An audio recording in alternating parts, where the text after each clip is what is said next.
తిరుమలలో pink diamond వివాదంపై clarity వచ్చింది. తిరుమల శ్రీవారికి మైసూర్ మహారాజ్ బహూకరించింది పింక్ డైమండ్ కాదని, అది కెంపు మాత్రమేనని స్పష్టం చేసింది పురావస్తు శాఖ.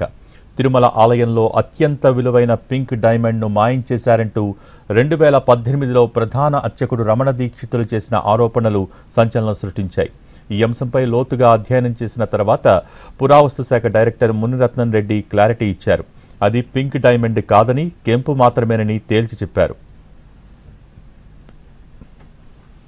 1945 జనవరి 9న మైసూరు మహారాజ్ జయచామరాజ రాజేంద్ర వడియార్ శ్రీవారి దర్శనం కోసం తిరుమల వచ్చారు. ఆ సమయంలో ఆయన చిన్నతనంలో ధరించిన 8,500 రూపాయల విలువ చేసే హారాన్ని స్వామివారికి కానుకగా సమర్పించారని చెప్పారు.